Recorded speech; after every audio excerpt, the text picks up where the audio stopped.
Y'all, guess what? I lost my job. Y'all, Friday of last week, I became officially a member of the unemployment crowd. Totally suck.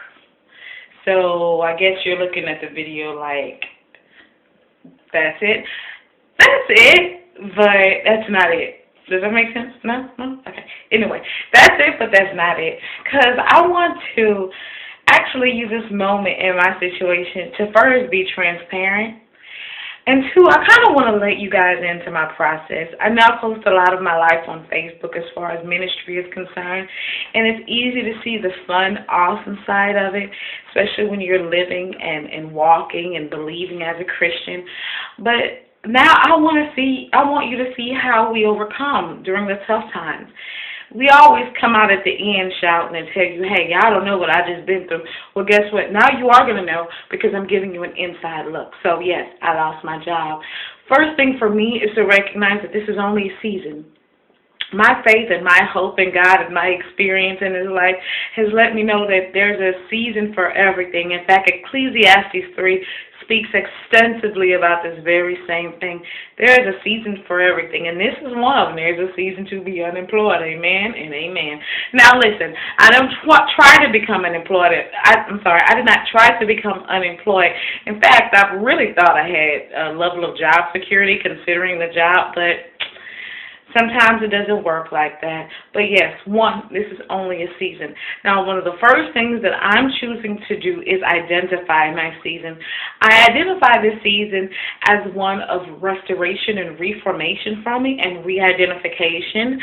See, I was a little afraid to step out. I never really did like this job. Let me just keep it 100. From maybe the second month there, I really wasn't happy with it. But it was so comfortable and it was so easy that I stayed there. Although I wanted more and I felt like God wanted more for me, I was too afraid to step out. So I identified this season as one where I'm literally being pushed out the boat. Okay? Something I was a little afraid to do. So that's the first thing I'm going to do. Secondly, I'm maximizing this season. I'm using this season, first of all, to apply for the jobs that I want with the income that I want, making the money that I would like to have. Secondly, I'm using this season to do things like what I'm doing right now. I'm encouraging you through my process. This is my purpose. The last thing I'm doing as far as maximizing is doing some things around my house that I wanted to do. I'm over the student ministries at my church, so I need to get some things together for that as far as planning for next year. So when I do go back to work, which I will go back to work, it'll already be done. So the third thing is verbalize. Don't be afraid to speak in that season or to speak to that season. If you are a born-again Christian and you have the Spirit of the living God inside of you, your words hold the same creative power that formed the world. What? Yes, ma'am, it does. Yes, sir, I'm sorry. Yes, ma'am, and yes, sir, it does. You can speak to your season, and you can call those things that be not as though they were. Go ahead and begin calling the job, begin calling the situation, the home, the everything that is for you. So this is me letting you into my process. It's letting you into my season. And I plan on updating you. I'm not going to say weekly, maybe we'll see. I plan on updating you, though, because I want you to know that I'm an overcomer and so are you. But I want you to see how us as believers walk this process out. Listen, I have concerns just like you. I have concerns as far as how I'm going to meet my monthly budget, how I'm going to eat, how I'm going to do certain things, even in ministry that I wanted to do. It's a real concern, y'all. But this is how I deal with it.